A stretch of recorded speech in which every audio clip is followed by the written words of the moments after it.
1400 years ago, a humble merchant who could not read or write changed the face of Arabia.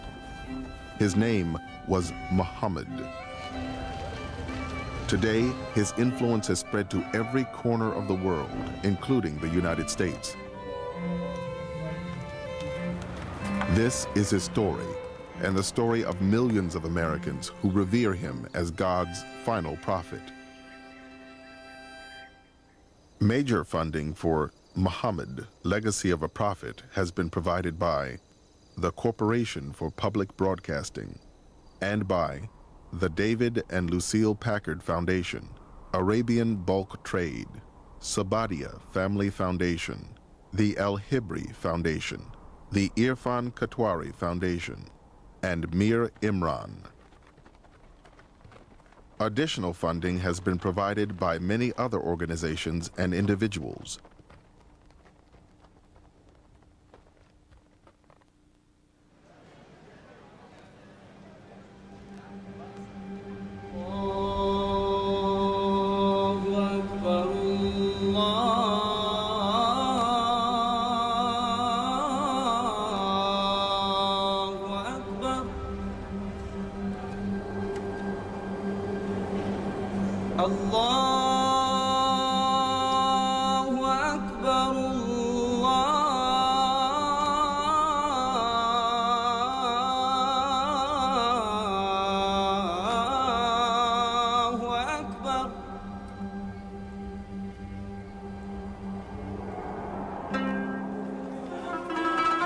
He was neither tall and lanky, nor short and heavy-set.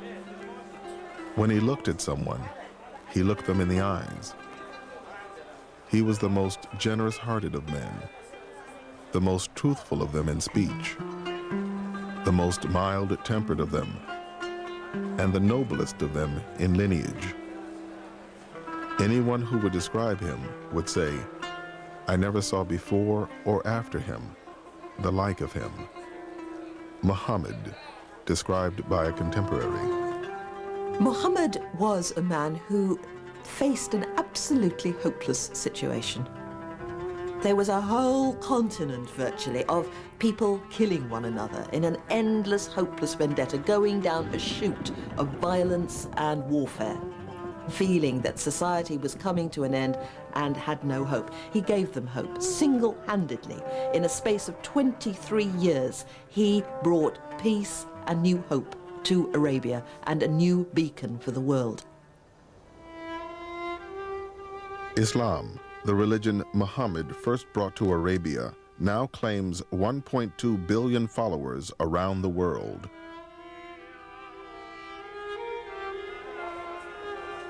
There are an estimated 7 million Muslims in America, where it is the country's fastest growing religion and the most diverse. Like America itself, the Muslims in this country come from all over the world. They have a common bond, not only in their religious faith and in their mosques, but in this story of Muhammad. They all look to it. This is the source of how to behave, of how to be a constructive citizen, of how to be a good parent, of how to be a good child, of how to seek knowledge and truth. These are values that are expressed most clearly for Muslims in the story of Muhammad. In the Quran, Allah says that Muhammad is the best example of behavior for you. And that's what he is, the guide for the way we deal with each other, and when we're in a position of authority, how we attempt to implement justice and law. The Prophet Muhammad, he asked the question to people around him, do you love your Creator? Serve your fellow man first. What does that tell you? It tells you, forget about all this intellectual, yeah, I love God and this and that. If you're gonna, forget about talking the talk, walk the walk. You want to serve God, serve people. What more noble way to serve people than to risk your own life to save them?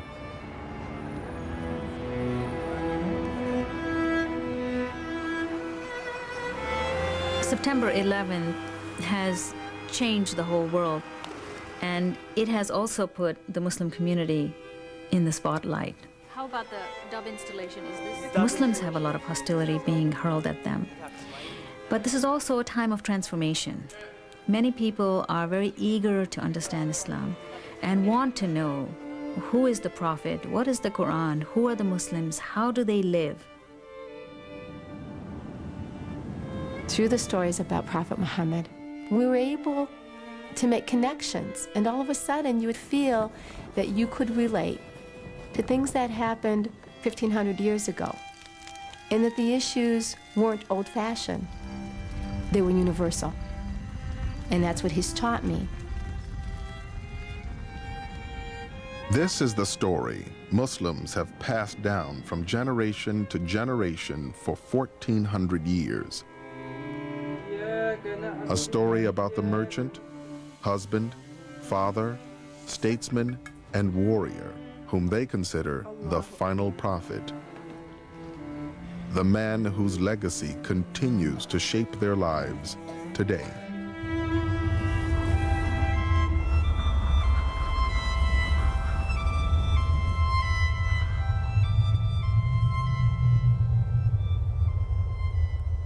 The life of Muhammad is, even in its details, probably better known than any other major religious figure before modern times. His followers made careful efforts to record memories that they had of things that he had said and things that he had done. Many of these traditions may have been made up later on, but at the core, there seems to me to be little reason to doubt that there is a picture and a portrait of a living man.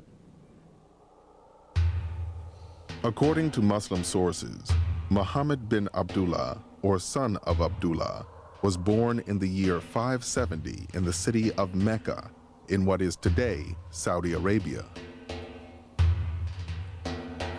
A poet of the times described Mecca as a place where winter and summer were equally intolerable. The world into which Muhammad arrived was a brutal one, defined by hunger, violence, and tribal warfare.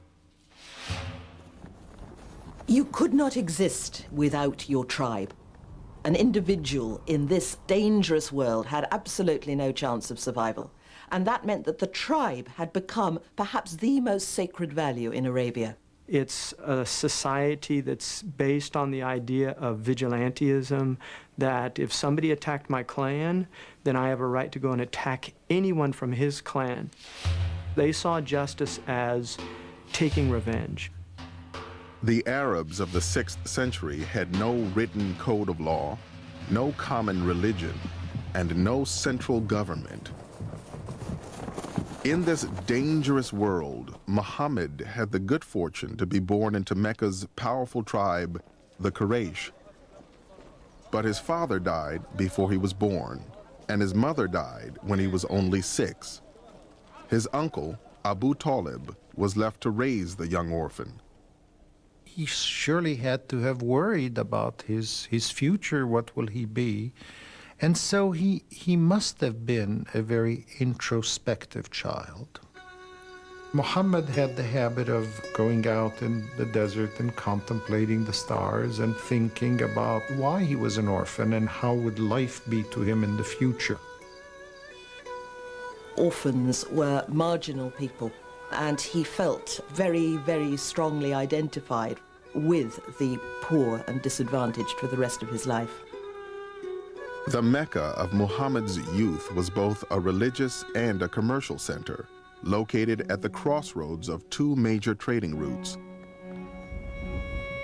Pilgrims came from all over Arabia to worship the hundreds of idols that surrounded the Kaaba, an ancient shrine in the heart of the city. The Kaaba was surrounded by a sacred area where fighting was not allowed. The commerce generated by the pilgrims made it possible for a young man in Muhammad's circumstances to make a living in the markets of Mecca. Soon, Muhammad began acting as an agent for wealthy merchants, taking their goods on caravans throughout Arabia. These journeys exposed him to a variety of other tribes and communities and a range of new ideas.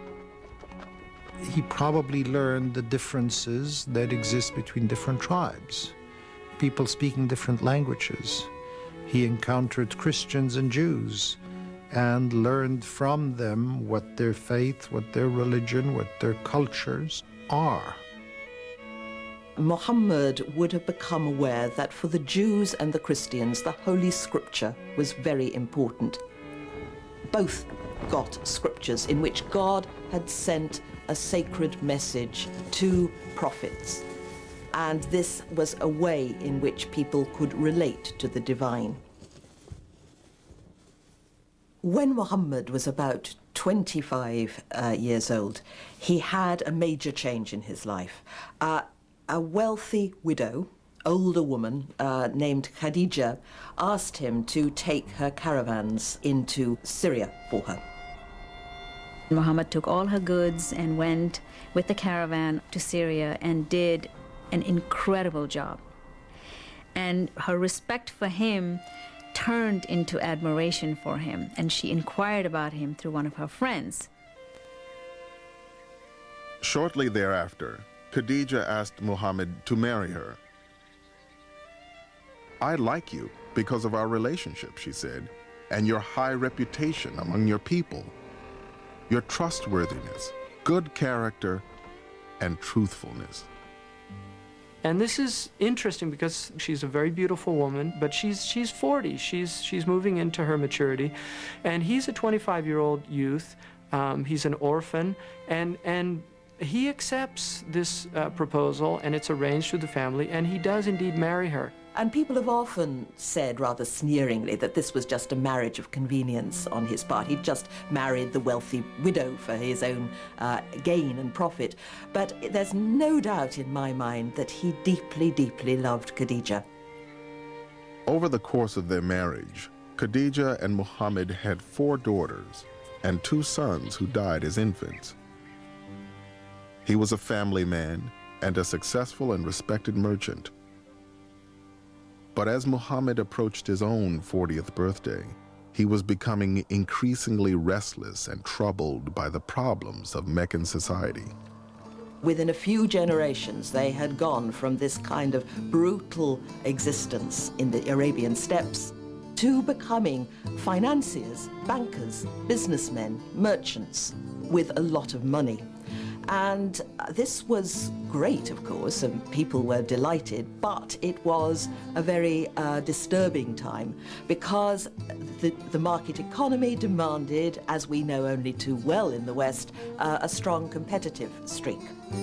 People no longer felt that they had to take care of the poor and the needy and the weaker members of Quraysh any longer. They had to make as much money as they possibly could.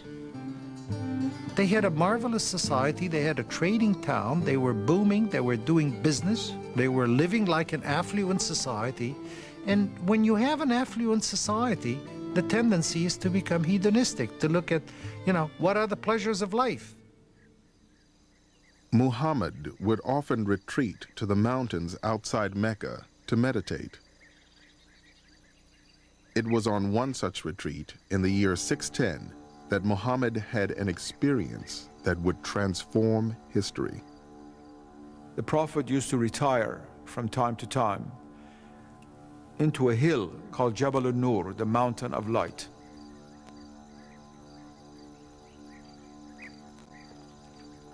When you climb up that mountain, and many people still do it, on top of it is a cave called Al-Hira in Arabic, into which the Prophet would oftentimes retire in order to contemplate and to pray and to be still with God. The coming of the revelation was an immediate act. The descent from heaven came suddenly.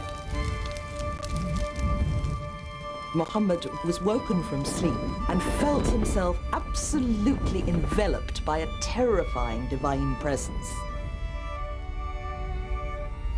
He says it's an angel that seemed to squeeze him in a devastating embrace, and it felt as though all the breath was being squeezed out of his body, and a voice said to him, "Recite."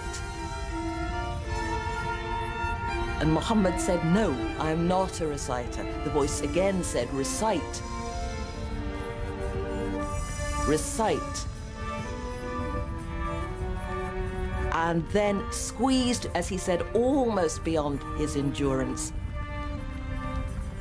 Muhammad felt the first inspired words of a new scripture in Arabic pouring from his lips.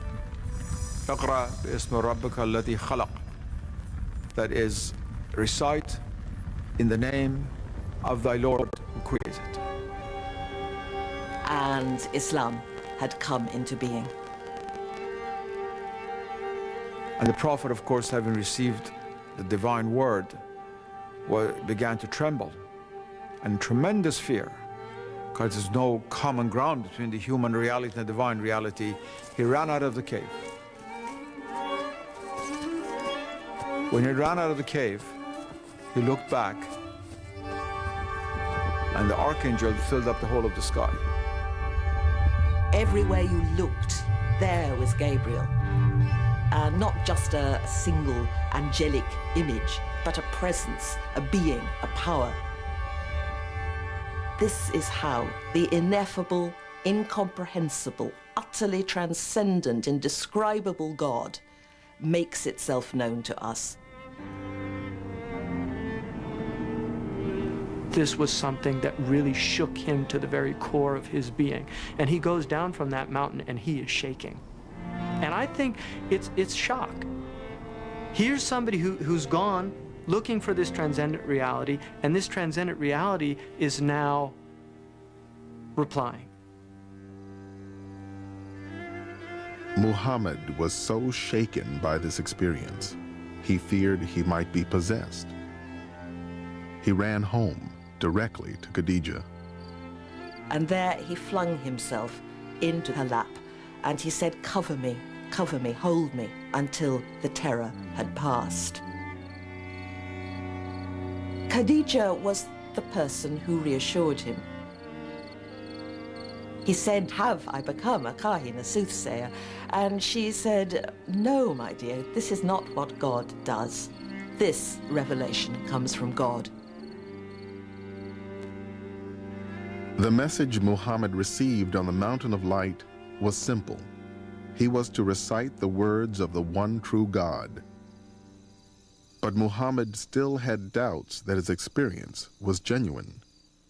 Khadija thought it would be a good idea to go to consult her cousin, Waraka, who was a Christian. She's saying, we need to go to somebody that knows about these things. Because if you're told you're being given a message from God, well, there have been previous messages. So let's go ask Waraka, who knows the scripture. He knows the Torah and the gospel. And as soon as Waraka heard about this, he immediately said, Muhammad is the prophet who will bring the revelation of the one God to the Arabs. And he warned Muhammad that he would have a really rough time. He says, your people are going to reject you and they will chase you out of this city. This has never come to any human being except they were persecuted, because this is basically undermining the paradigm. And after a while, Muhammad began to realize that the messages he was receiving fit a pattern that he knew about from Jewish and Christian tradition as well, and that is that there are such things as prophets. There are people who receive messages from the divine, and that he began to realize that indeed he was one of them as well. When we think of prophecy, we come from a tradition in America where we think of Charlton Heston, you know, with a great big beard, and the wind's always blowing, and he's wearing raggedy clothes, and they're ranting people, you know, they're ranting, raving. In the Islamic view, a prophet isn't this kind of person at all, but it's a person who has been selected very reluctantly from his people. God selected them, and they couldn't get out of the clutches in the sense they had to do it. You have to think in terms of a tribal Bedouin society. What is the worst thing that could happen to somebody? It is not death. It is shame. And so I'm sure that in his own mind, the idea of being shamed was probably very important. I mean, think of the double loss of face. You know, he's going to lose face, he's going to be shamed in front of his people, and he's going to be shamed in front of Allah who gave him that message. One of the drawing features to me as a non-Muslim who came from just a very diverse background was his humility and his humanness. Kevin James is a supervising fire marshal in Brooklyn, New York, who converted to Islam as a young man. I felt a kinship to him also personally, and there's probably about 1 billion Muslims who would say the same thing personal, this personal kinship that they feel with him. He grew up an orphan. Now, I'm not an orphan. I have 2 parents, but my position in society, I've always felt separate. America is a racial nation, and either you're black, you're white, you're Italian, you're Jewish, you're this and that. So coming from a mixed background, I felt like kind of in limbo. My father is Native American and African American, and my mother is Jewish. They were very a-religious, I would say, to the point of being atheists or agnostic. I recall as a child, we get a dreidel on Hanukkah, that we had a menorah in the house, and we also had a Christmas tree and exchanged presence. So I just never really identified with any religion. But what was always emphasized was discussion and dialogue and seeking for the truth. So I went through a period of trial and error searching, and I stumbled, I guess I almost literally stumbled on Islam. What appealed to me was the universality of the message. Any religion that gives a code of righteous, ethical conduct and respect and gratitude and obedience to one being is Islam. So here is a book, the Holy Quran, that validates other religions, the diversity of mankind, and it puts the onus of salvation on the believer. The Quran teaches you that the saving of one life is as if you saved all of humanity. And that's one of the reasons why I became a firefighter. What more noble calling than that, to save a person's life, to save people, to save their property? There was another fire in the back. There's been a couple fires here. Okay, yeah, so show me what you have. From being a firefighter, I became a fire marshal. That's an arson investigator. How long has this been vacant? That's another form of prevention, of saving lives. Well, I guess there's no doubt what caused this. A firefighter, he'll risk his life to save you, whether you're black, brown, red, Jew, Muslim, Christian, atheist. He's not asking you what your philosophy is or looking at your color. He's looking to get you out of the building. Y'all is from Brooklyn. That's why many people say that firefighting is a calling, because of that self-sacrifice, the willingness to just put others before yourself. To be a good Muslim, you serve people. And specifically, Prophet Muhammad, he asked the question to people around him, do you love your Creator? Serve your fellow man first.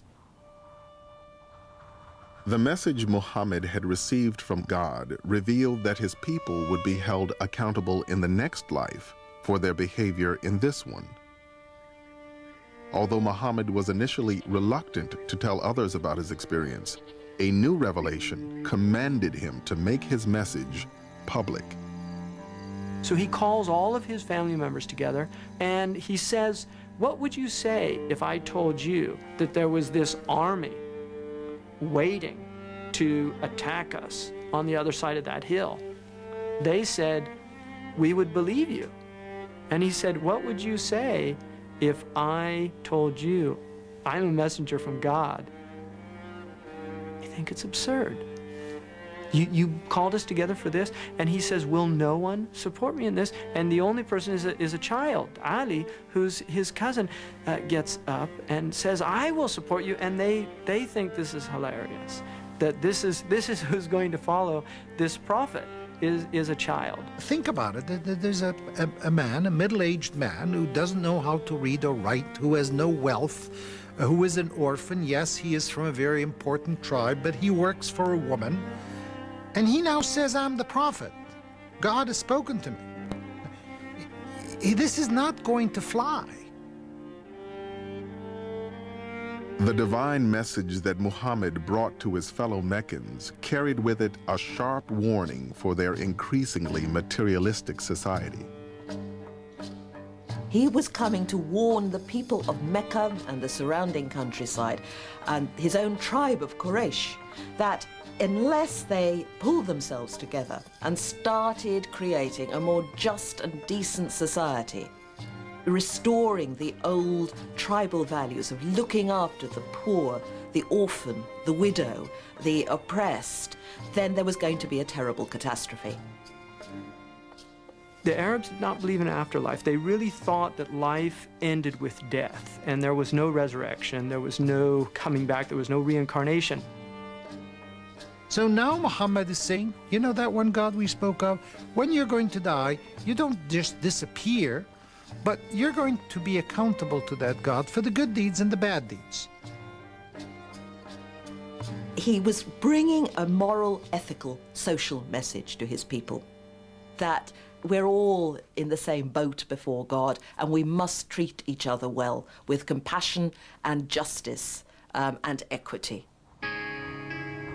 The revelation Muhammad received on the Mountain of Light was only the first of many that he would continue to receive for the rest of his life.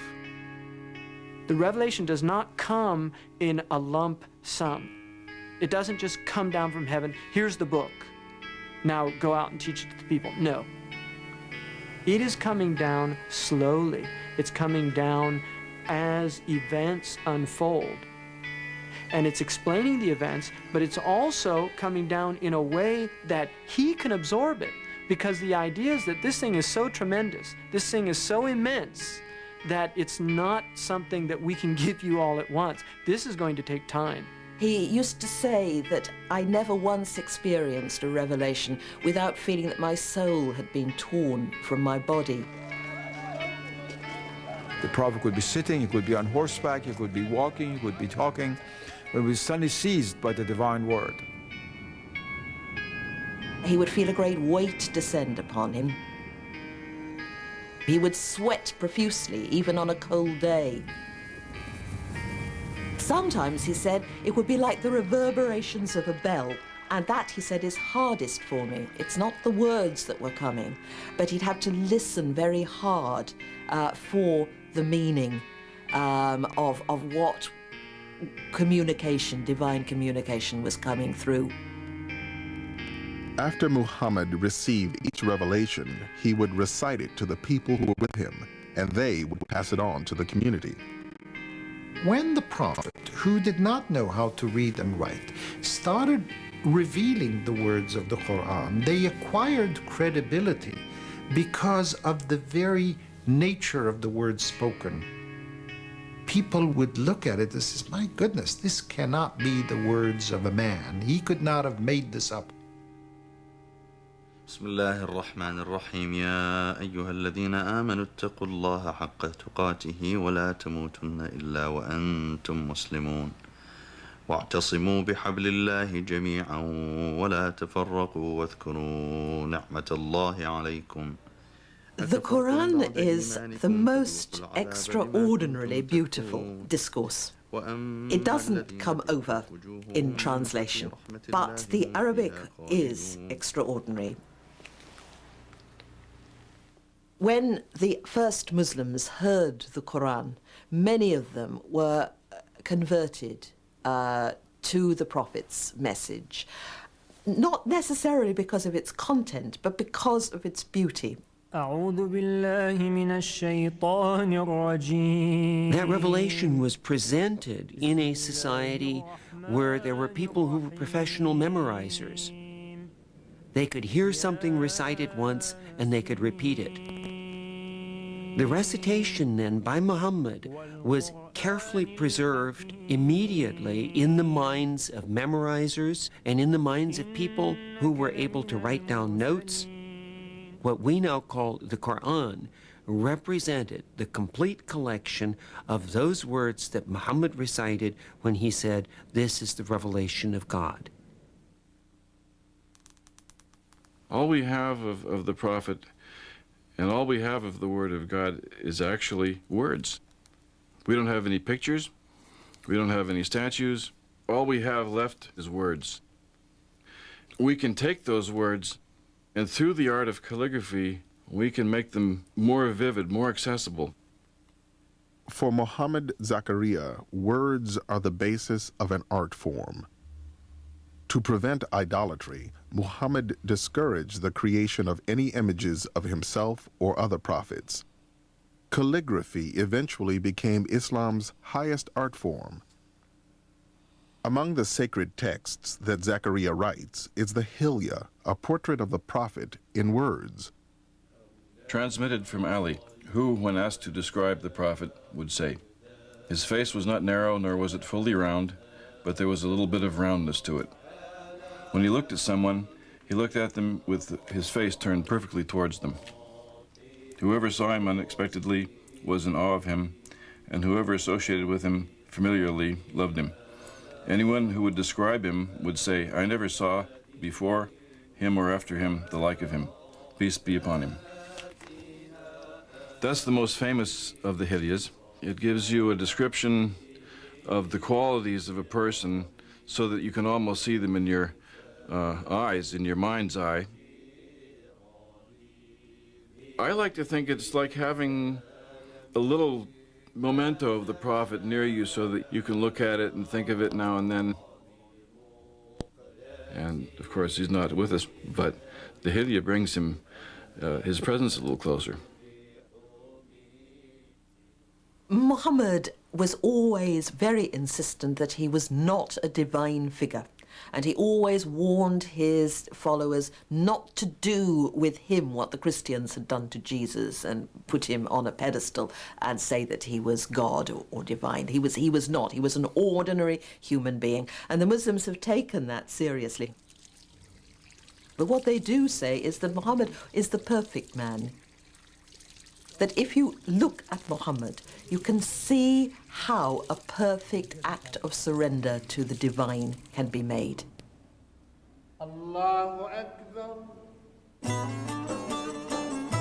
Muhammad's message slowly began to attract followers, especially among the downtrodden and the oppressed within Meccan society. It's really the people that don't have anything to lose and everything to gain. They're the ones that are responding to this message. Many of the followers are poor people, slaves, women that don't have protectors. It's spreading amongst the disenfranchised of Mecca. Prophet Muhammad noticed that he lives in a society that downgrade women. They were viewed as second-hand citizens, an object or personal belongings that belong to the man. And that disturbed the Prophet. Early in his prophetic career, Muhammad condemned female infanticide. Later revelations would give women legal rights in marriage, allow them to divorce, and protect their inheritance rights. Of course, it's absurd and anachronistic to expect Muhammad to be a feminist in the 21st century sense. But nevertheless, what he did for women in the context of his time was amazing. Although most women were second-class citizens in pre-Islamic Arabia, Muhammad's own wife, Khadija, was wealthy and powerful. There's been this idea that women prior to Islam were chattel, that they had no rights. And I think that for many, many levels of the women, that is true, but for a certain level of woman, which Khadija would have been amongst, that is not true. Khadija is an inspiration because in spite of the male-dominated society that she lived in, she was a working woman. And so there are some parallels for modern women to learn from her example. I grew up in Kashmir, which is in the foothills of the Himalayas in northern India. And I came to America when I was 15 years old. As I started becoming part and parcel of this culture and society, I gravitated towards just wanting to be like everybody else and tended to stray away from my own faith.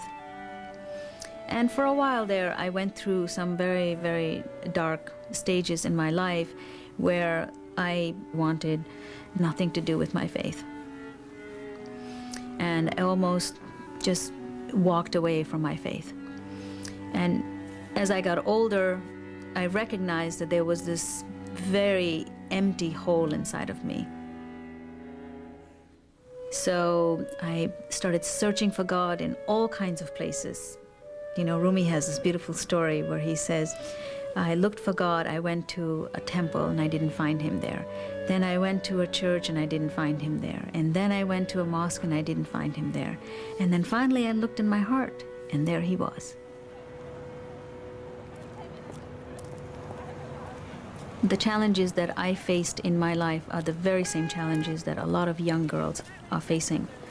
And when they come to me with their questions, I feel like a person who has already traveled the road.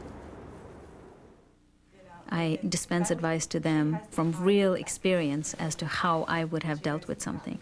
I've noticed how when it comes to women, we are only supposed to marry Muslim men. Why is that now? Especially because the Quran says that believing men and women should marry believing men and women. It doesn't point out that men can marry such and women can't. I've heard plenty of people say that. In fact, that's interpretation. Some of the issues are deeply personal. Issues with gender relations like dating and marriage. And other issues have to do with certain Islamic law and how to reconcile with some of those things. I want to change with her. See, hers is prettier. And these are all sticky wickets, as we say. The fact that I've walked the walk helps a little bit for me to dispense advice to these people. Allahu Akbar, Allahu Akbar, La ilaha illallah.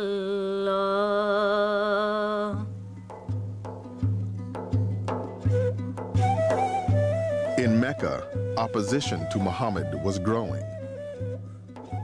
His message of monotheism and his campaign against idolatry threatened the lucrative trade that fueled the Meccan economy. The business of Mecca is to draw pilgrims to Mecca. They want to make money. And the way they draw pilgrims to Mecca is people come visit their gods. Well, here's somebody who's saying, these gods, they're not real. They're stones, they're rocks. You're wasting your time. Now, that message has economic implications to the Quraysh. They're worried. This man is going to undermine our business.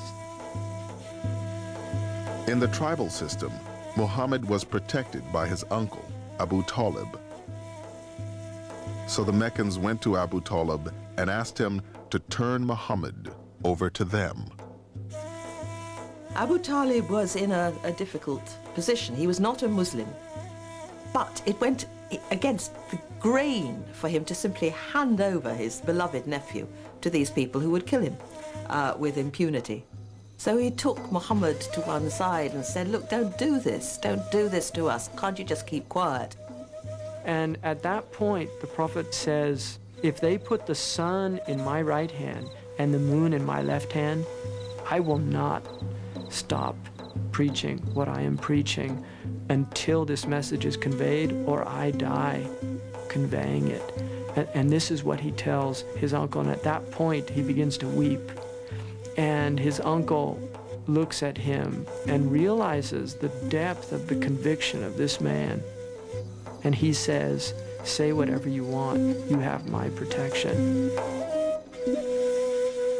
One of the things that the Prophet Muhammad sallallahu alaihi wasallam taught us was that it is our duty to try to correct injustices in the world.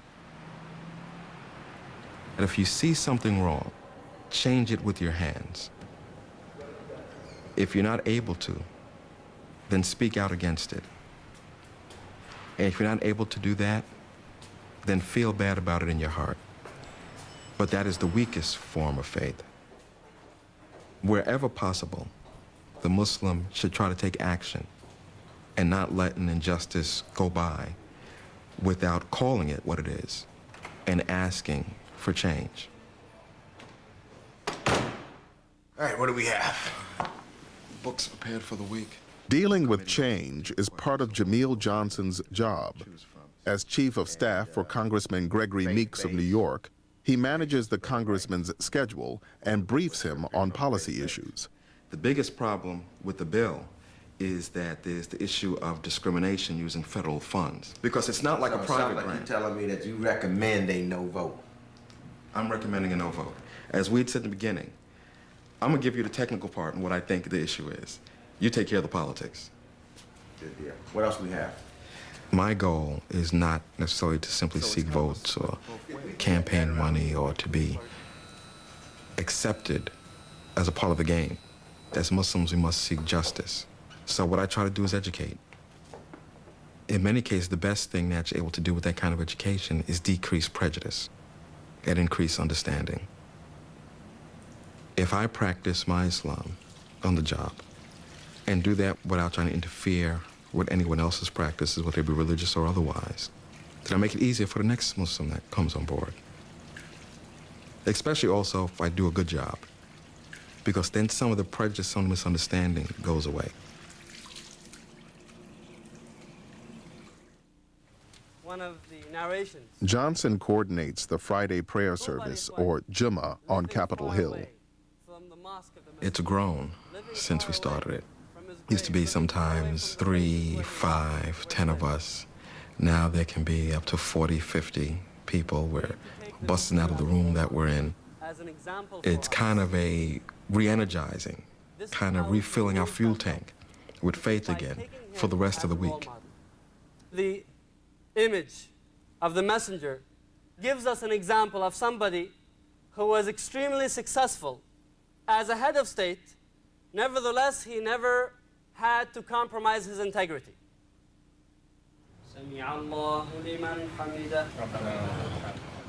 One of the most important things for a Muslim is remaining constantly in remembrance of Allah. What we are commanded to do is that we make formal prayer 5 times a day. Because when you live in a society that constantly gives you acceptance and praise because of material things or achievement, we need that constant remembrance of Allah in order to kind of bring us back to the right path. As some say, keeping our eyes on the prize. And prayer is that remembrance. Even though Islam isn't the biggest faith in America, even though it sometimes is ridiculed, the fact of the matter is that I can practice. I can make my 5 prayers a day. It was much harder for the Messenger of Allah sallallahu alaihi wasallam and his companions to do this. The first Muslims faced a torrent of ridicule and abuse when they practiced Islam in public. Attacked by crowds throwing stones, they retreated to the surrounding mountains to pray in secret. Many pagan families split apart when their children converted to Islam. Finally, the leaders of Muhammad's tribe, the Quraysh, decided that harassment alone would not be enough to stop him. The Quraysh, they see it as our honor is being threatened. We need to deal with this. This is the point where they begin to really increase their persecution. They start sanctions on the house of Bani Hashim, which is the sub-clan of the Prophet Muhammad. They begin sanctions, they begin to prevent them from trading, from transacting. And that meant that basically they were being starved out. They couldn't buy food, they couldn't do business. Abu Talib was ruined by this. The Hashim lived in one street, and Muhammad and Khadija and the children moved into this street. And this became a little Muslim ghetto. And this leads to real hardship. There's a period of time where, according to the tradition, they're actually eating from the leaves of trees. Famine destroyed the fortunes of Muhammad's protector Abu Talib and his follower Abu Bakr. The survival of both the clan and Islam were in jeopardy. But for Muhammad, the damage hit even closer to home. Khadija, Muhammad's beloved wife, perhaps weakened by the privations, actually died. And that was just a crippling blow for him. Left him feeling alone and vulnerable and weak. He would miss her all his life, I think. Then the catastrophe happened that Abu Talib died, perhaps himself weakened by the deprivation in food. Now, without Abu Talib, Muhammad was fair game for assassination. And there's a terrible moment where he utters this heartbreaking prayer, saying, "Oh my God, I have no other protector but you, Allah." And how was he going to move forward? He'd done what Allah had told him to do. He'd proclaimed this message, and all he seemed to have done was stir up hostility and hatred, and split his tribe down the middle. This wasn't improving matters. He must have felt in almost a sort of a dark night of the soul. He is at the low point of his mission. He's been almost 13 years now in Mecca, and the results are not impressive. But at this point, at this low ebb, he is now being prepared for the most extraordinary mystical experience of his prophetic life, and that is what is known as the Night Ascension. The story goes that one night he was sleeping near the Kaaba, and he was woken from sleep by Gabriel, who mounted him on a burak, a magical steed, and they flew from Mecca to Jerusalem. And then he began an ascent up through the seven heavens to the divine throne. At every stage of the heavens, he meets various prophets of the past. He meets Abraham, he meets Jesus and John the Baptist, he meets Moses. And finally, he enters into the divine presence, and there the sources are silent, because when you enter into the presence of God, you've gone beyond words. And he receives from God the highest form of knowledge and truth, and many injunctions of the religion itself, including the final form of the daily prayers. Now, all of this took place in a time beyond time.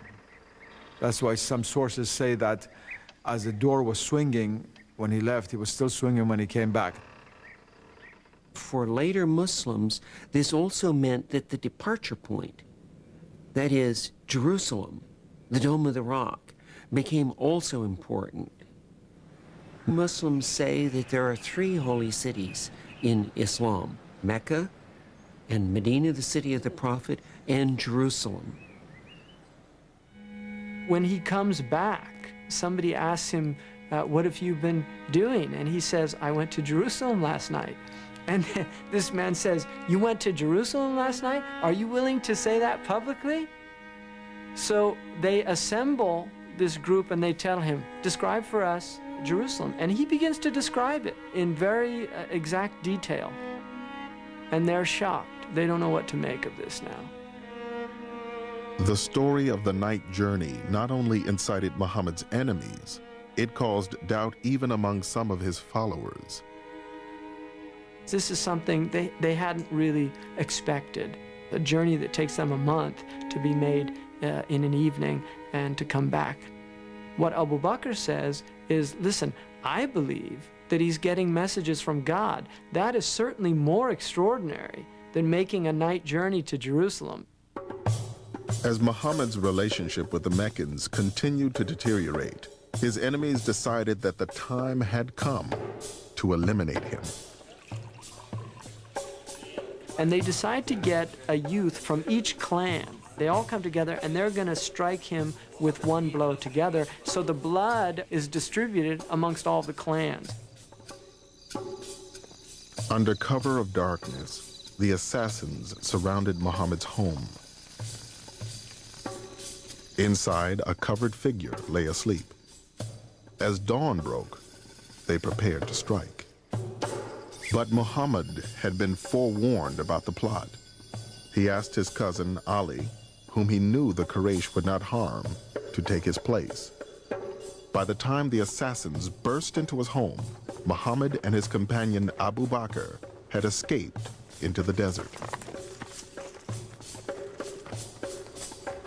With the Meccans in hot pursuit, they set out on a circuitous route to the oasis settlement of Yathrib, 250 miles to the north. For several months, Muhammad had been sending his followers there for refuge. Now, he was about to join them.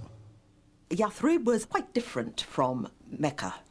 It was an agricultural settlement. People grew dates and they had farms, and there were a number of clans and tribes living together in the settlement.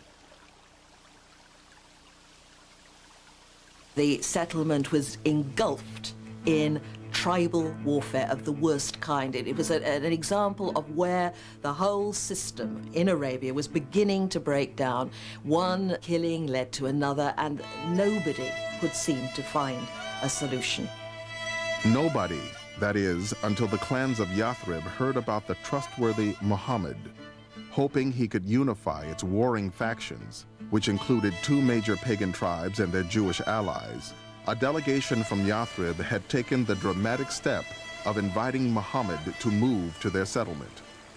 The deal is that he will serve as their binding arbitrator. That is, both sides to the conflict have agreed already that they will accept the arbitration of Muhammad, whatever it would be.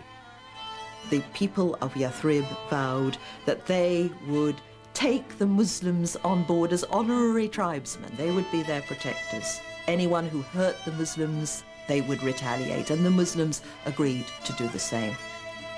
This move from your tribe to join up with people who were of no kin to you at all was absolutely unheard of. Muhammad was really going off into the wilderness here. He was breaking every tie, doing something utterly shocking and novel. When Prophet Muhammad was leaving, he stood up on a hill, and he was looking on Mecca, and his tears were coming down of his eyes, and he talked to Mecca and he said, God knows that I love you, Mecca, so much, but it is your people who are chasing me out. In Yathrib, Muhammad's followers anxiously awaited the Prophet's arrival. Had the man they hoped would save them been able to save himself? Had the Meccans captured or even killed him? When Muhammad finally reached the outskirts of the city, his relieved followers rushed to greet him with a song Muslims around the world still sing 1,400 years later.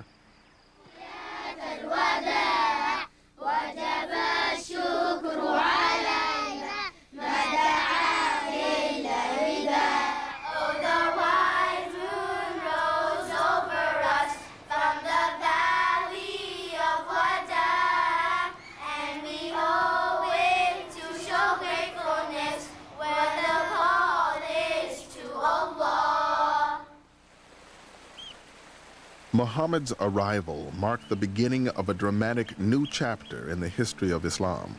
For the first time, he would be the leader of a sovereign community based on Islamic law. Yathrib would henceforth become known as Medina. Muhammad arrives in Medina as somebody who's escaping danger. He's been invited there, but he doesn't know what to expect. So at each stage of his life, there's a new challenge, and obviously new fears and new doubts. And so he started thinking in terms of policy, in terms of strategy, in terms of tactics. And that's what ultimately made him into a statesman, because that's what statesmen do.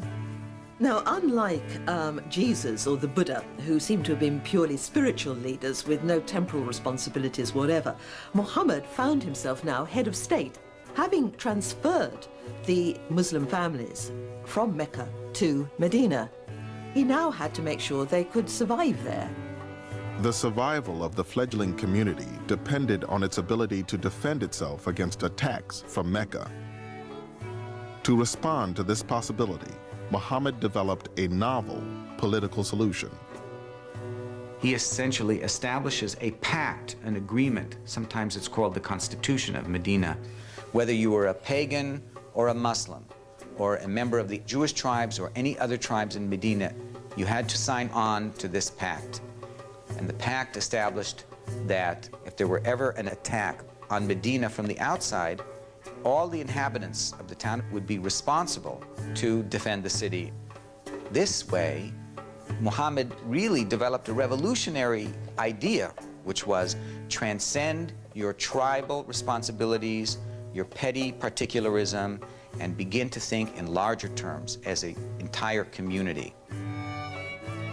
Now, this was a very fearful, terrifying time for Muslims, but nevertheless, it was seen as a time when the faith was at its strongest. It's a creative act for Muslims to look back at the Muslim community in Medina and try to apply the ideals to their own society so that they can reproduce something of the Prophet's original spirit.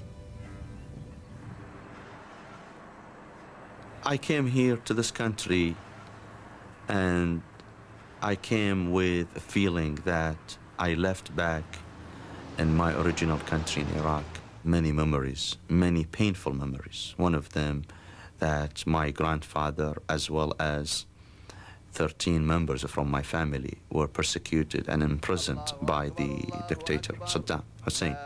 That reminds me of the agony and pain many early immigrants went through when they came to Medina.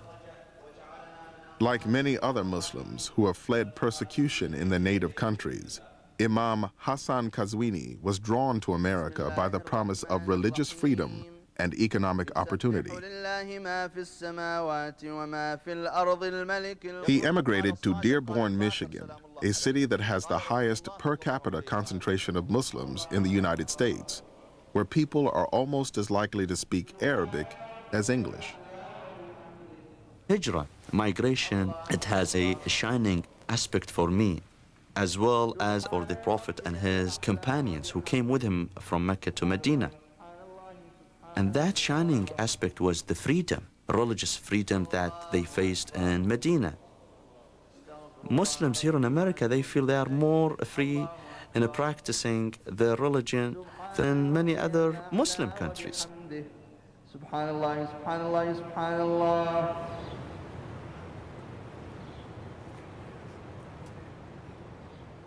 In many ways, this whole immigration process from Mecca to Medina very much parallels what's happened in my own city here in Dearborn, in our own backyard. And I see it play out in the hospital where I work. بيتكلم عربي فما مشكلة أبداً بس ولكن إذا تحتاجين أي كان شيء هو بيتصل فيي وأنا برجع بتصل فيكم. Najah Bazi is a nurse at Dearborn's Oakwood Hospital. She conducts training sessions to help bridge the gap of understanding between the hospital staff and their Muslim patients, many of whom are immigrants. I know you're all nurses, and I know that you're in this profession, just as I am, to serve, to do a good job.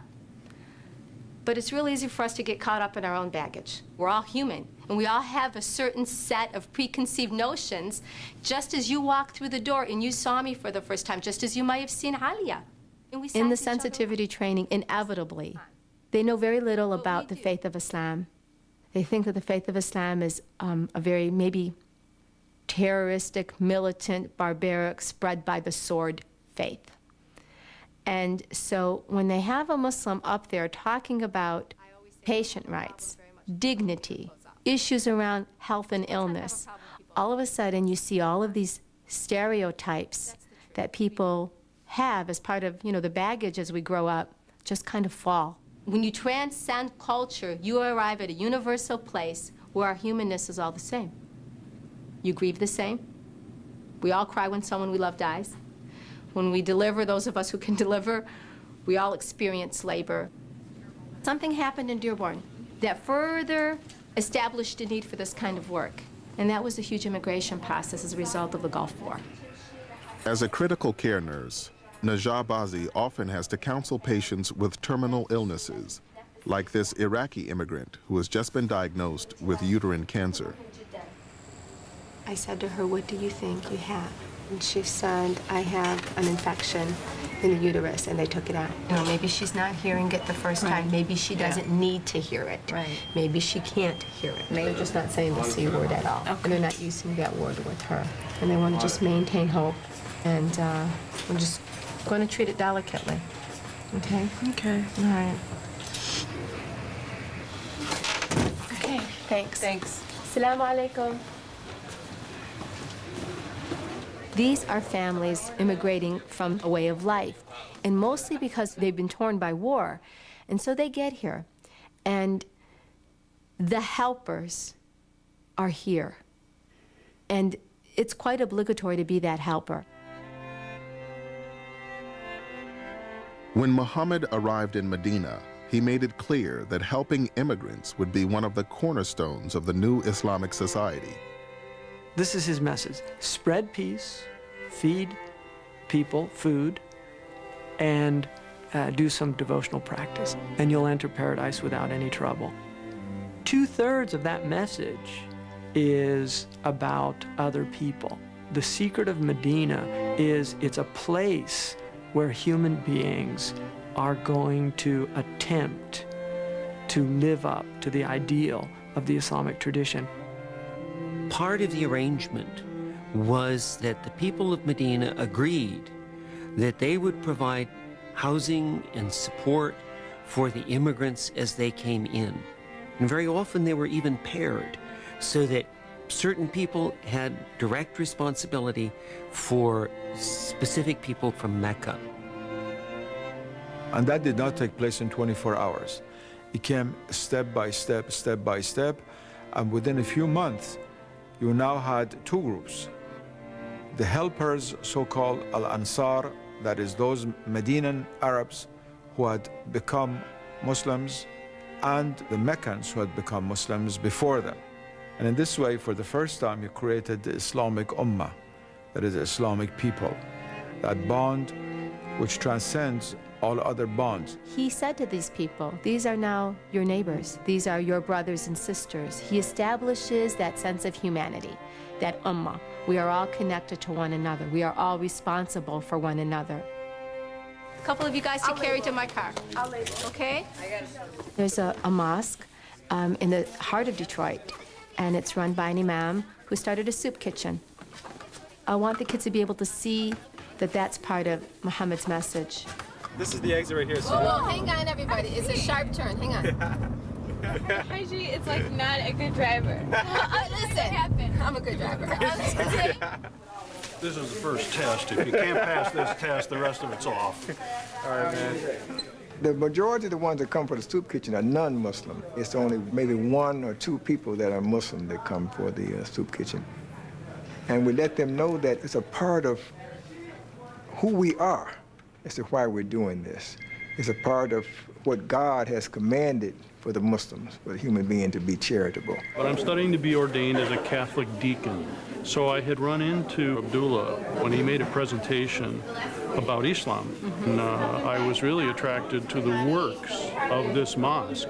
I was never aware that there was an active part of the Muslim faith life that really reached out to the poor. I wasn't even sure that it was part of your creed. Abdullah went through misunderstandings that would commonly exist. He started with the term black Muslim. What does that bring to mind?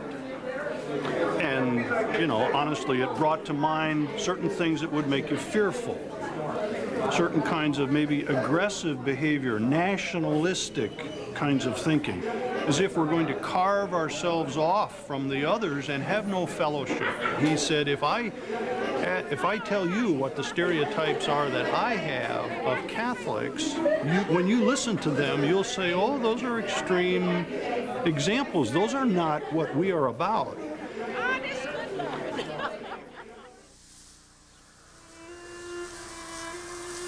Dearborn is the place where the early immigrants of Arab, Lebanese, and Middle Eastern people came and settled down. This country embraced them and opened its door for them. Yet they needed time to adjust and go through that difficulty they faced when they came to this country. It's two different societies, two different cultures. Najah and Ali Bazi are raising their family in the suburbs of Dearborn.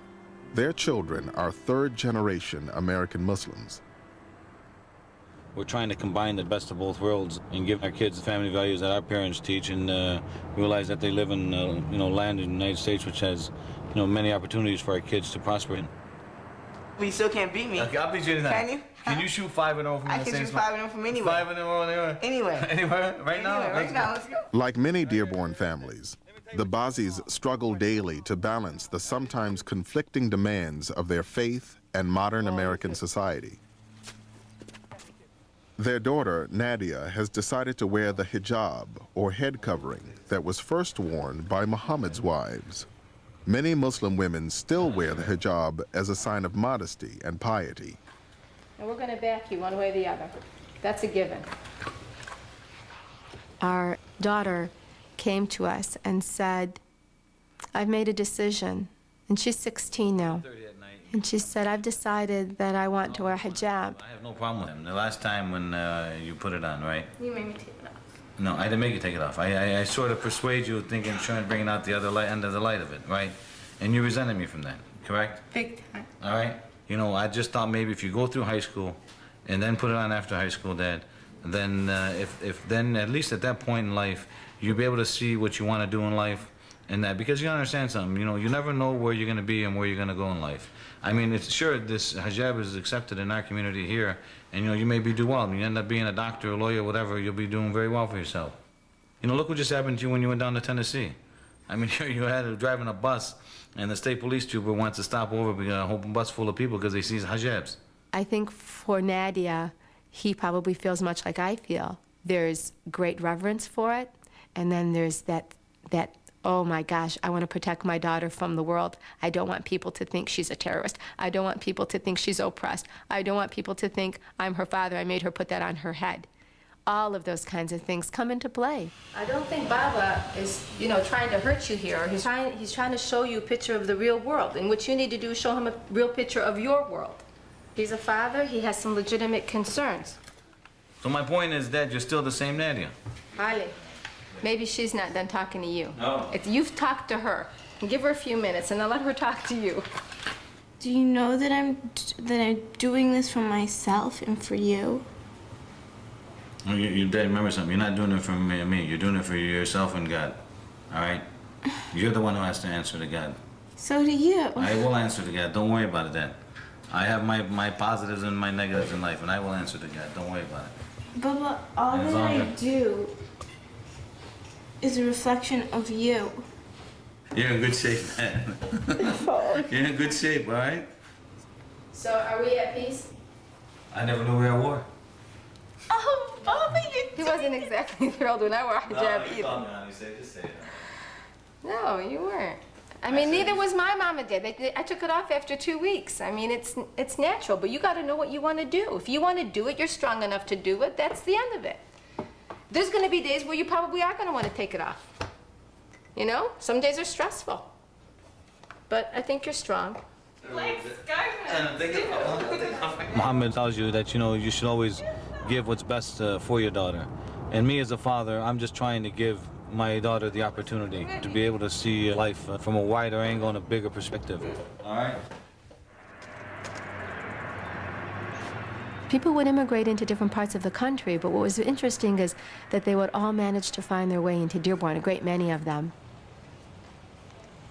And the reason for that is because the mosques were in place. Dearborn's newest mosque will be the largest in North America. Like the first mosque in Medina, it is being built with help from the entire community.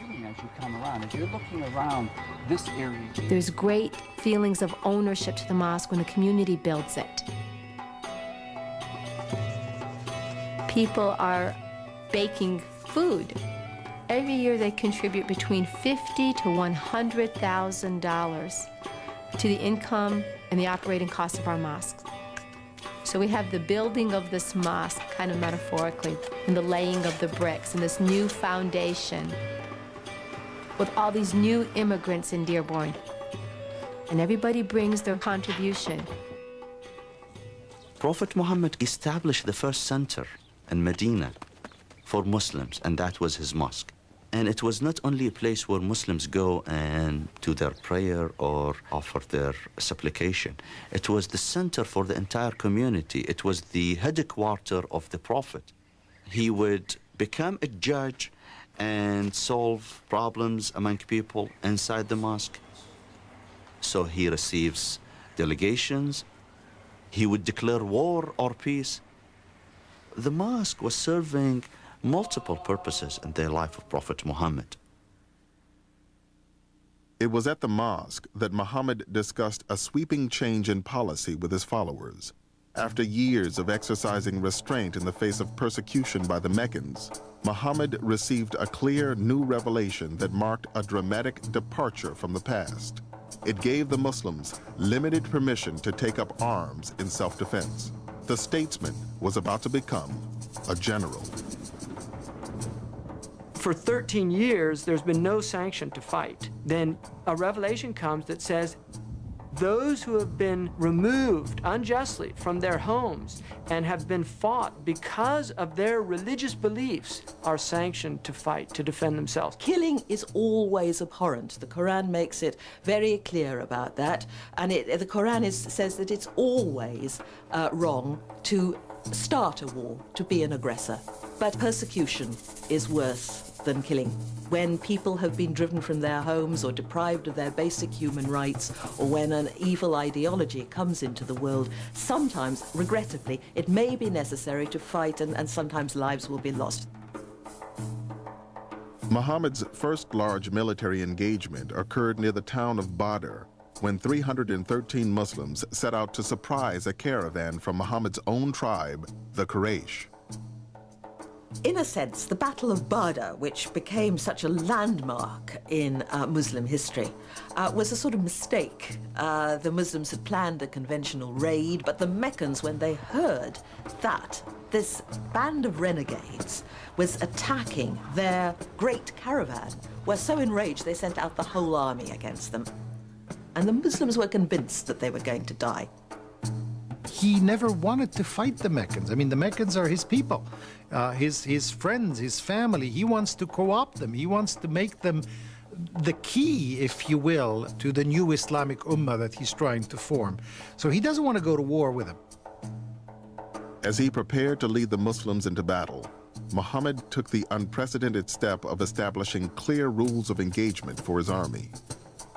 He makes it very clear to his soldiers that if they have the right to use force against the Qurayshis, that does not mean that they will do the same thing that has been done in pre-Islamic wars, in which women and children could be killed, in which no prisoners could be taken, no quarter given.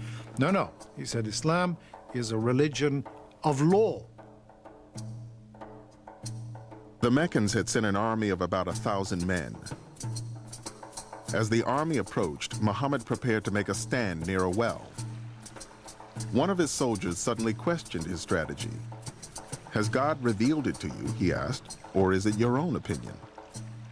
When Muhammad answered that he was speaking as a man, not a prophet, the soldier suggested that they stop at a larger well closer to the enemy so they could deprive them of water. Muhammad agreed at once. The change in strategy proved decisive, and the Muslims recorded a resounding triumph.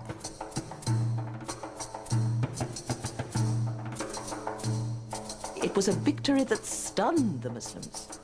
It seemed like a complete reversal, like a miracle, almost a sort of revelation of God in history. A furqan, they called it, something that separated the just from the unjust.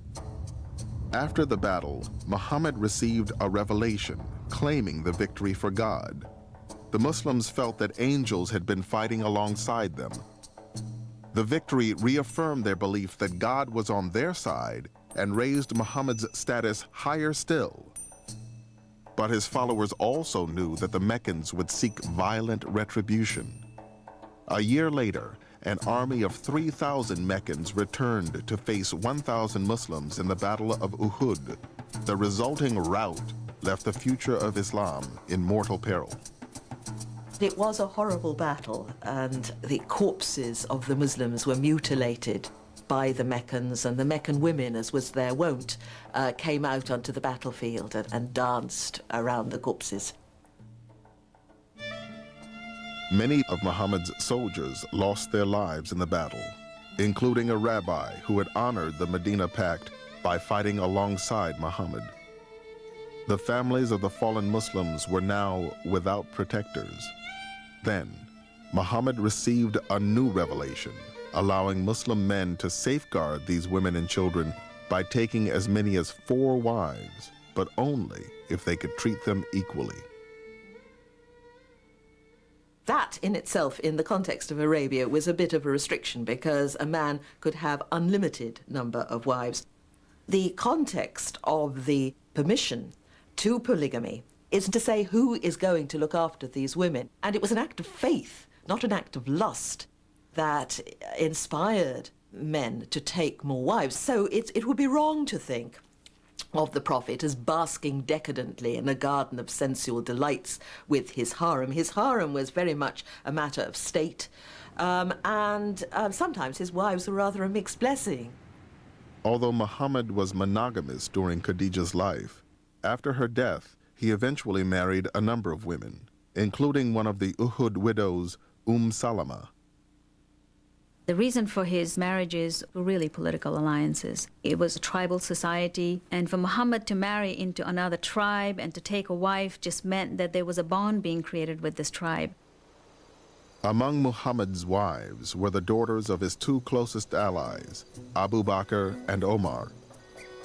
Abu Bakr's daughter, Aisha, would become one of the most influential women in his life. Aisha was very lively. She was brilliant. She was somebody that questioned the Prophet. She was not somebody in any way that took everything. She questioned him. She said, "What does that mean? Why did you do this? Why did you do that?" She was somebody that really had an incredibly active mind. She memorized vast amounts of prophetic traditions, and she's considered to be actually the transmitter of a large number of traditions from the Prophet Muhammad. In the year that followed the Battle of Uhud, the Meccans girded themselves for a final assault that they hoped would finish off the Muslims once and for all. They assembled one of the largest armies ever seen in Arabia and marched on Medina. But Muhammad hit upon a daring defense. Muhammad has dug a trench around the whole of the settlement. And you have an almost comic scene with the Meccan cavalry galloping up to this trench and pulling back in horror and saying, "What is this?" They've never seen anything so unsporting in their lives. This is something, they say, the Arabs don't do. It sounds comical, but surrounded by the powerful Meccan army, the Muslims were expecting all to be killed, to a man, to a woman. Stopped by the trench around Medina, the Meccans laid siege to the city and to the hundreds of Muslim families trapped inside. According to Muslim sources, in their determination to defeat Muhammad, the Meccans had recruited as allies many Bedouin tribes, as well as the largest Jewish tribe within Medina, the Bani Qurayza.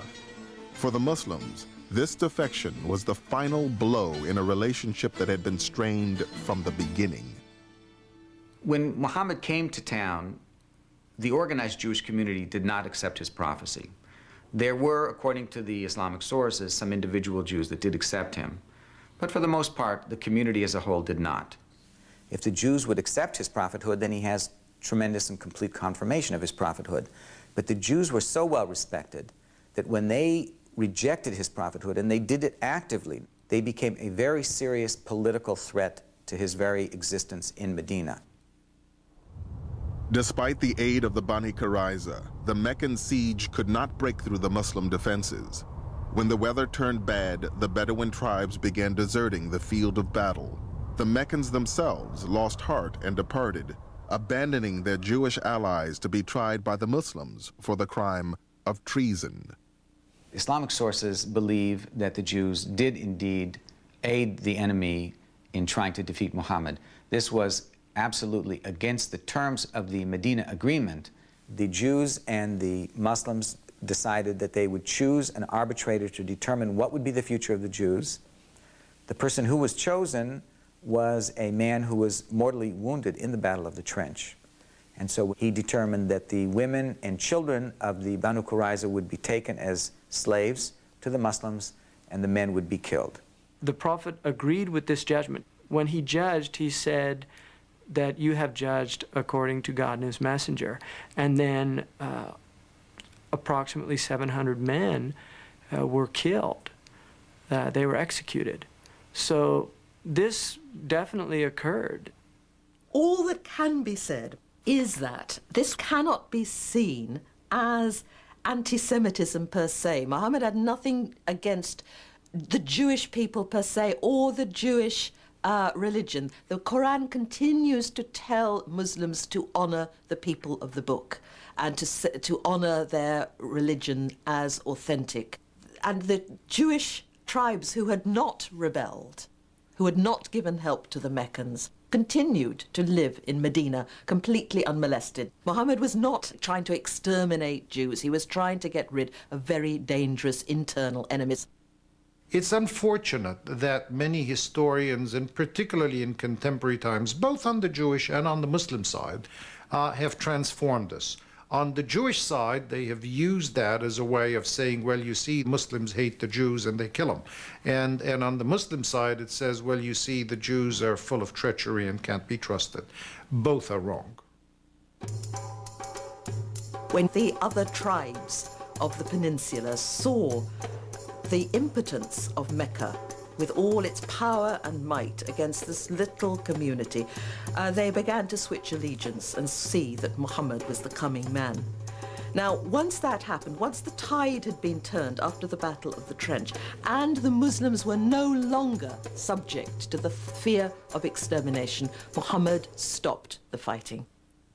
The Prophet Muhammad received a few people, militants, who just arrived from one of the battles that they came back from, and they felt so important. We finished this job fighting with the enemies of Islam. And the Prophet smiled and he said, let me tell you something. You finished the minor jihad, and now you have the bigger jihad ahead of you. And they were stunned. They thought that they just finished the biggest achievement in their life by being willing to sacrifice their own life. And then the Prophet explained that the biggest jihad is the struggle against your own desires and limitations. Jihad does not mean holy war, primarily. The word means effort, striving, and it's always a hard struggle to put the word of God into practice. When the Quran talks about struggling, or they're not talking always about fighting a holy war, they're talking about this immense struggle to implement a divine imperative in the flawed and tragic conditions of daily life. Fighting might sometimes have to be done as part of the jihad, but it is by no means the major imperative. I remember a quotation from Jesus, peace be upon him, who says that the first step in the reformation journey is to start with your own self. If you want to reform the society, you have to reform yourself first. And that's what basically the meaning of jihad.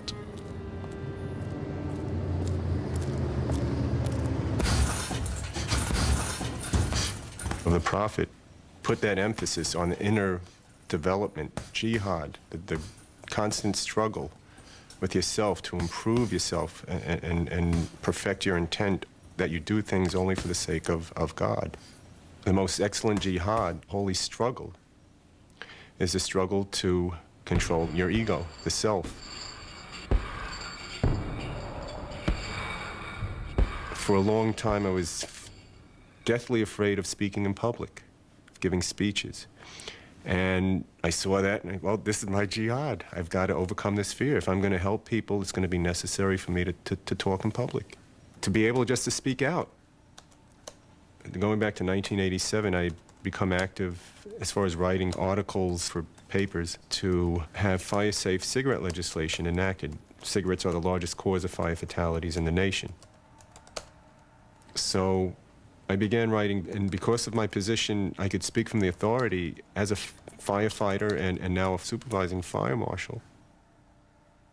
Going back to, if you save one life, it's like you saved all humanity. Well, I feel I was part of an effort to save thousands of lives each year because of this legislation that we passed in New York State.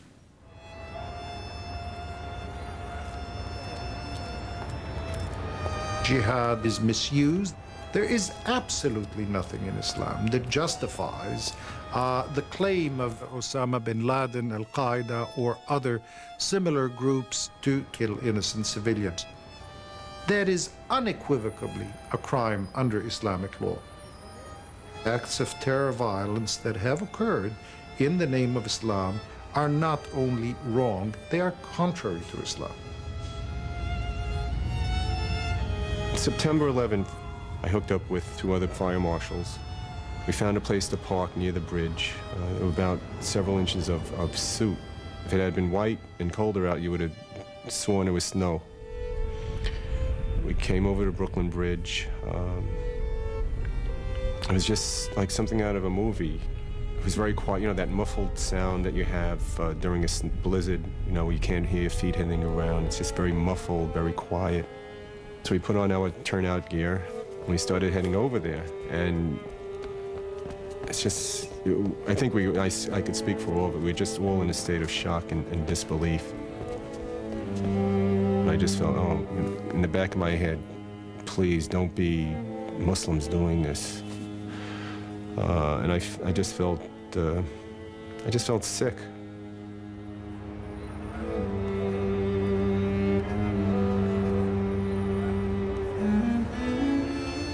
We could see this fragment of the World Trade Center sticking up almost like a lopsided crown. And we started walking down one way, and we saw some firefighters, you know, dazed and shell-shocked, saying, "Don't go down there, there's still more collapses happening." I mean, we're dying to go out there and do something. And, you know, we're figuring that some of the brothers, or even anyone, you know, people could still be alive, trapped under the rubble. But it was frustrating, but, I mean, you have to understand that they don't want to lose more people on top of the people who are lost already. This is just, I mean, it's just out-and-out madness, what they did. The Prophet himself, because of the circumstances, engaged in battle, in warfare, but he had a certain code of conduct that he followed. So you have to separate fanaticism, which every religion has, from the reality and the truth of that religion. These are fanatics who have lost sight of what the purpose of religion is, and they're acting, you know, on their own.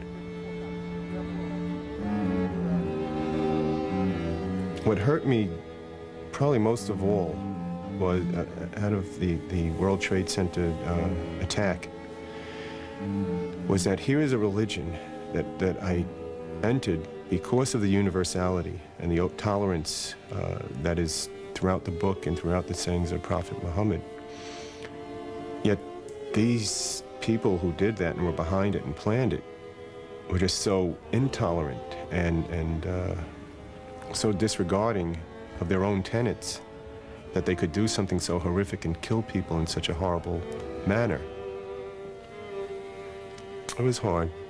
It was hard because I just, that sinking feeling in the pit of your stomach, it's like, after you do all this work and you try so hard, now we've got to deal with this. And the Prophet says, if you're planting a tree and the end of the world comes, you finish planting the tree. It means you just keep on going. You got to keep trying to live your life according to what you believe in. And for me and others, try to keep this from ever happening again.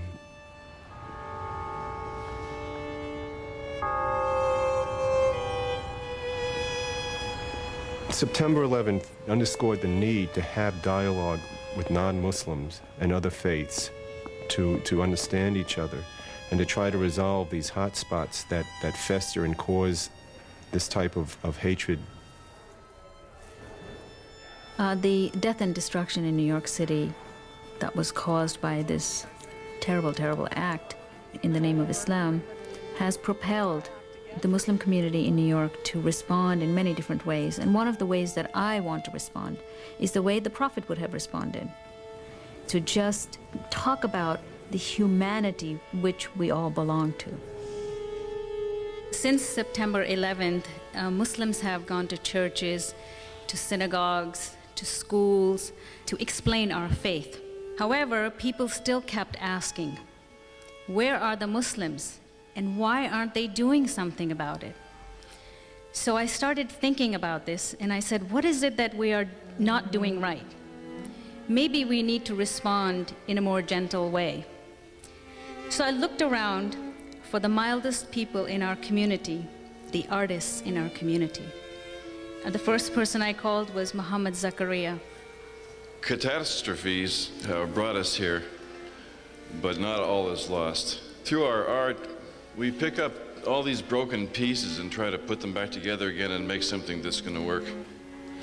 Revenge, suicide bombing, things of that kind, they have no place in Islam. They must never have a place in Islam. Never. Never. Islam is really a soft thing. It's not a hard thing.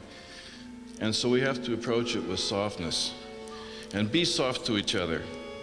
Yasru wa la tu'asiru, the Prophet said. Make it easy and not difficult.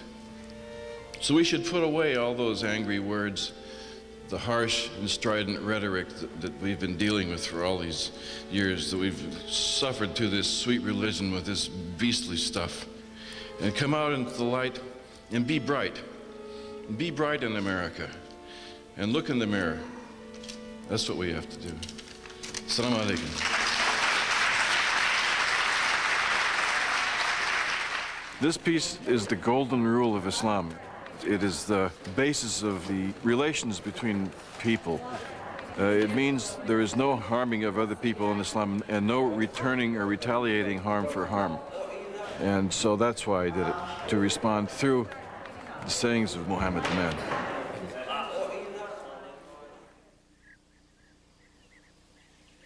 By the year 628, the battles that had occupied the Muslims for the preceding 4 years had come to an end.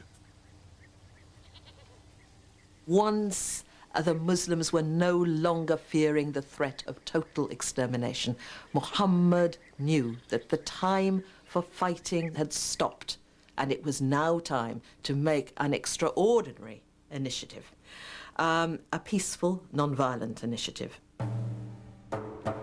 He astonished the whole Muslim community and the whole community of Yathrib by announcing that he was going to go on the Hajj pilgrimage. Dangerous as it was and enormously risky as it was, about 1,000 Muslims volunteered to go with Muhammad. All the rites were fulfilled to the letter. The camels all decked in their special sacrificial garments. the men all in their white garb. The Muslims set out on the perilous trip to Mecca, crossing the vast desert without any arms to defend themselves. When they reached Hudaybiyah, just outside the sacred area around Mecca where violence was forbidden, Muhammad surprised his followers by ordering them not to enter, but to sit and wait. He then sent an emissary to Mecca seeking permission to complete the pilgrimage. Muhammad knew, of course, that he was putting the people of Mecca into a really impossible position, because if they forbade Arabs to enter the city and perform the rites at the Kaaba, they would be abusing their position as guardians of the holy places. The Meccans themselves did not know what to do. When the emissary did not return quickly, the Muslims feared the worst. But Muhammad's gambit paid off. The Meccans offered to negotiate a treaty. With tensions running high, Muhammad began dictating its first line by stating his own name. Ali was taking down the notes with the Meccan negotiator at his side, and when Muhammad began saying, "The Prophet of God," the Meccan said, "I don't believe you're the Prophet of God. I can't sign to that." So he said, "Fine, Muhammad, son of Abdullah." And many of the Muslims felt that this was a major insult. The Muslims sitting round at Hudaybiyah watched this in utter dismay. There was almost a mutiny. 1,000 pilgrims stood refusing to accept this. Muhammad went back into his tent where he had his wife, Salama, and he said to her, "What shall I do?" And she gave him some excellent advice. Part of the ritual of the Hajj was that you sacrifice a camel. And he went out and he sacrificed one of the camels, and somehow some kind of necessary tension was released. The ritual sacrifice of an animal traditionally marked the end of the pilgrimage. Grudgingly, the Muslims considered the pilgrimage complete and headed back to Medina. Muhammad had compromised on every major point in the treaty, but he had won the most significant concession. In return for postponing their entry into Mecca for a year, the Muslims had secured 10 years of peace and official recognition as a political entity. Muhammad had proved himself as capable a diplomat as he was a religious leader. There was wisdom in the treaty, because one of the things that was promised to the Muslims was protection as they moved throughout Arabia, that they would not be harmed, that they could move freely. And what was gained most greatly from that was the dawah, the teaching of al-Islam. On the way back to Medina, Muhammad told his companion Omar, "I have received a revelation which is dearer to me than anything else beneath the sun." It said, "Surely we have given you a clear victory." Then more and more and more people came to Islam. More and more people turned to Muhammad. It sent out a huge signal of strength, strength of purpose, utter courage, utter panache, and utter wisdom. That, of course, you could go on to fight. Of course, he could have gone on being the prophet with the sword. But there are times when to make peace is more daring, more creative, and more enduring. 1 year after signing the Hudaybiyah Treaty, Muhammad led his followers on a new pilgrimage to Mecca. After years of rejection, persecution, and humiliation, this was truly a moment of triumph. The first pilgrimage of the Muslims after Hudaybiyah must have been an extraordinary event for everybody, because the Meccans couldn't bear it. They decamped and went and sat up in the hills and mountains outside the city and watched this procession, huge procession of Muslims and some of their confederates coming on the Hajj, and as it were taking possession of the city, crying out the pilgrim cry, "Here I am, O God, here I come," in a huge cry. Then came the moment Muhammad had waited 7 long years to achieve. Muhammad sends Bilal, an African ex-slave, this lowest of the low in the eyes of the Meccans, up onto the sacred shrine of the Kaaba, what the Meccans regard as their shrine, to deliver the call to prayer. And the hills around Mecca are granite. They're set up for a sonorous voice. And the call to prayer resonates through the valley. Allahu Akbar, Allahu Akbar. Allahu Akbar,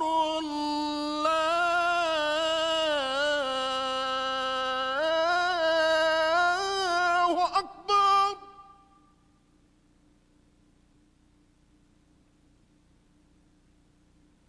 Ashhadu an la ilaha illallah.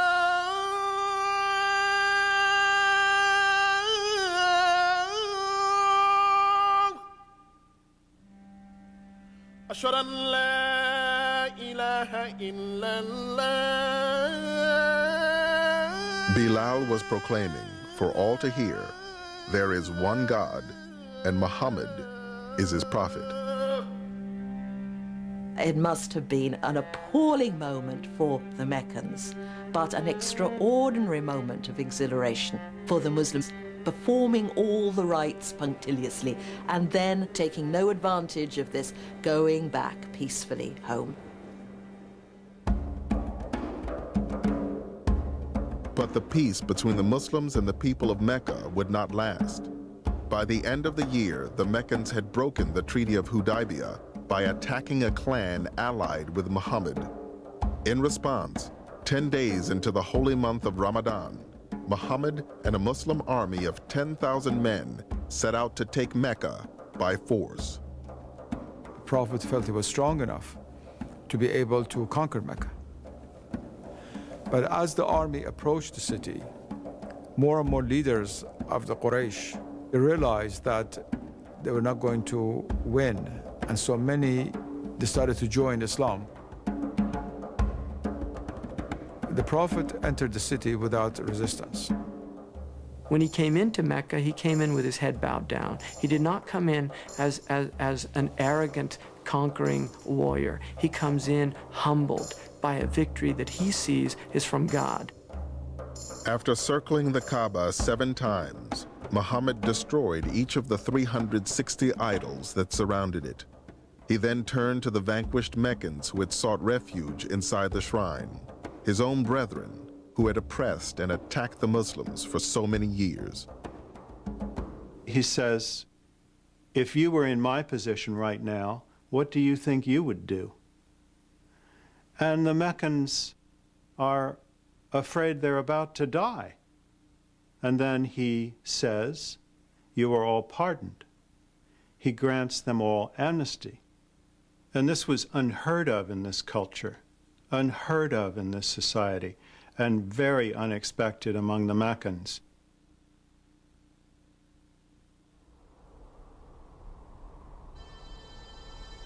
The religion that had begun in ridicule and persecution was now thriving throughout the Arabian Peninsula. But shortly after returning to Medina, Muhammad received a premonition of his death. He told his daughter, Fatima, that every year during Ramadan, the angel Gabriel recited the Quran to him and asked him to repeat it. This year, Gabriel had asked Muhammad to recite the Quran twice. I cannot but think, Muhammad said, that my time has come. In February 632, Muhammad made what would be his final pilgrimage to the city of his birth. On his first pilgrimage, he had led a few hundred Muslims back to Mecca. This time, tens of thousands of believers followed in his footsteps. He arrives in Mecca as the leader of the Muslim people now, not as the enemy of the Meccans. And they begin to perform the rites of the pilgrimage. And during this period, Muhammad defines the rites of pilgrimage as they're performed today.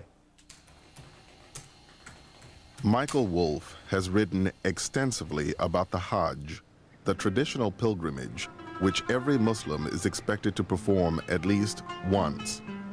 2 to 3 million Muslims from around the world travel to Mecca every year for this 5-day ritual, which takes them in the footsteps of Abraham, the ancient patriarch from whom Muslims, Jews, and Christians all trace their lineage. In 1990, Wolff, a convert to Islam, took part in his first Hajj.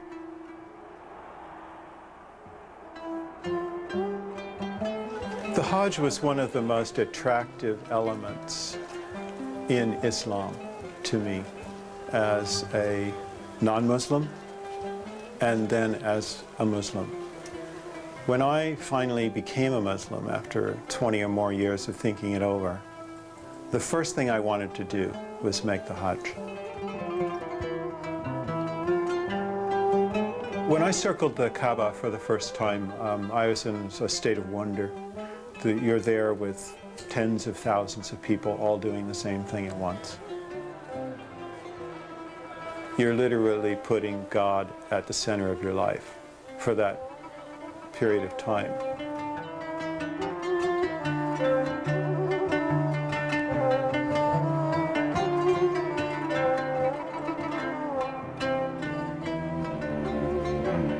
At the culmination of the Hajj, on the plain of Arafat, on a small hill called the Mount of Mercy, Muhammad gave his final sermon. Here is a man who began his mission as this individual in Mecca, persecuted with almost no followers, and his life is completed with a valley filled with tens of thousands of people that have accepted his message, and there he is preaching to them his final sermon, and in it, in a sense, is a summation of this universal teaching. He tells them to be good to each other and not to violate each other's rights, for men and women to treat each other humanely, for brothers and sisters to treat each other well, and for Muslims to treat each other as brothers and sisters. And perhaps most importantly, he calls an end to revenge, to blood killing, to the vendetta, which has bled this culture terribly since he was born. At the end of Muhammad's sermon, he does not list his achievements. This man has unified people. He has taught them monotheism. He has brought them to peace. And yet he doesn't mark these as his accomplishments. Quite the opposite. He asks his community, have I fulfilled my mission to my God and to you? You can hear in his words the desire for a completed mission. This is a man of faith who is unsure of his effects. This is a very human moment in which he needs to know and he asks. And the people affirm that yes, 3 times they say, yes, you have fulfilled your mission. This was not a leader who was looking for his legacy in time. It wasn't for any purpose other than to make sure that when he was going to face his maker, he was going to be accountable. And he would be in a position of saying, Allah, I did the best I could, and I hope I was successful in doing it. And that's all we can do as human beings.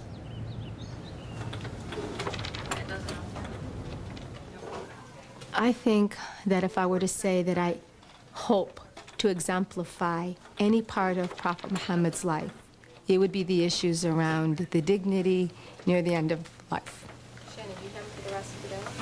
He's a good friend of mine. And I know he knows my voice. And now I know for sure he knows my voice. Hi. I'm visiting Mr. Hamoud, who is a patient that's terminal.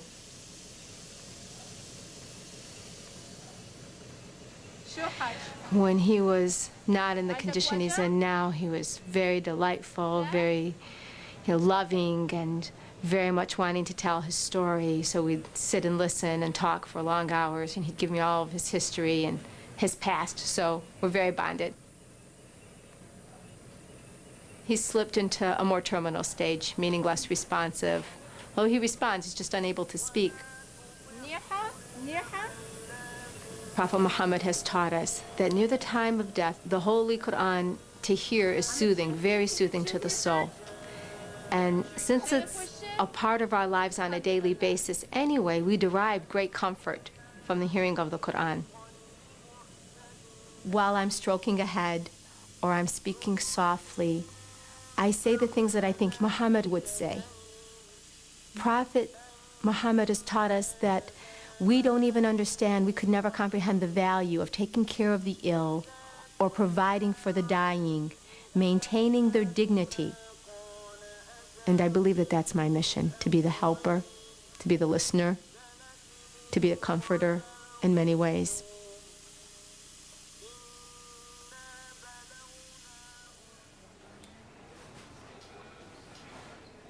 The prophet knew that death was coming.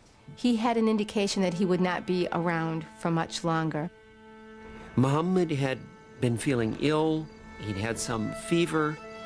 It was clear that he was in real difficulty in terms of his health. And the household seemed to be convinced that Muhammad was dying. And while he was on his deathbed, and there were many who surrounded him, especially his close companions and his family, he called for silence around him. And he wanted it to be a time of quiet and of peace and of calm. Embraced by the community he had founded in Medina and cared for by his wives and companions, Muhammad died peacefully on June 8th in the year 632. The news of his death shocked his followers, especially Omar, who believed Muhammad would outlive them all. People began to hear, Prophet is dead.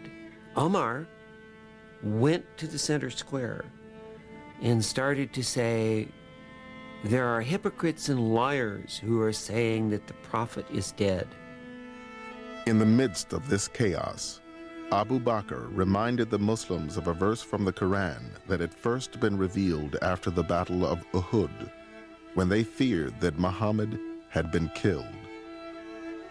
Abu Bakr comes into this scene of pandemonium, and he immediately stands up and says, whoever worshiped Muhammad, then know that Muhammad is dead. But whoever worshiped God, know that God lives on and never dies. And so suddenly these people are brought to their senses that indeed that Muhammad is a man, and men are mortal. And this is his legacy. He did everything within his power to prevent himself from being worshipped because he recognized that that was a danger inherent in religious tradition, that the object of worship becomes the messenger and not the one sending the message.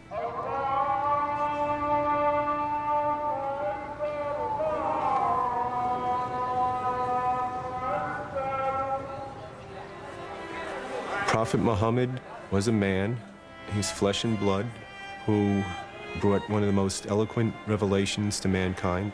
He's set an example to mankind through his behavior, through his actions, a living example. This is a legacy that he's left for Muslims. Muhammad's legacy is obviously the seed that he planted.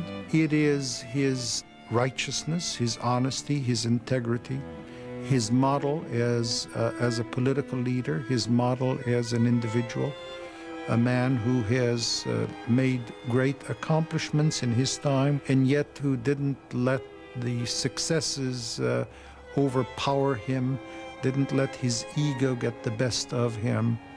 He remains, I think, more than anything else, a great role model.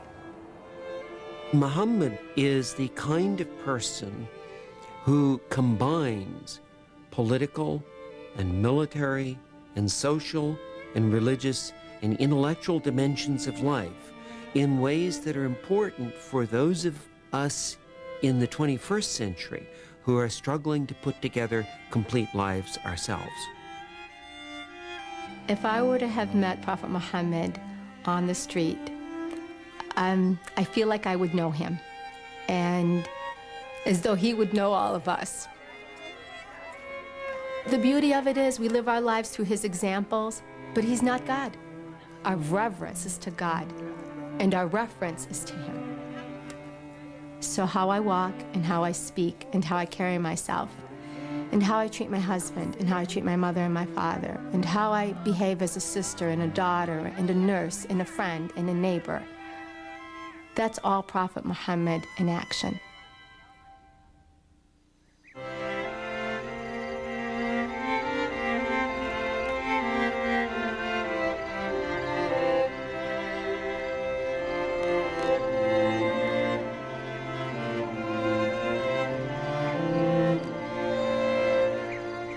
There's more about Muhammad and his legacy on PBS Online. Experience a virtual pilgrimage to Mecca, read essays by people from the program, and much more. Visit PBS Online at pbs.org. To purchase a video cassette of Muhammad or a DVD with additional features, call 888-786-0444.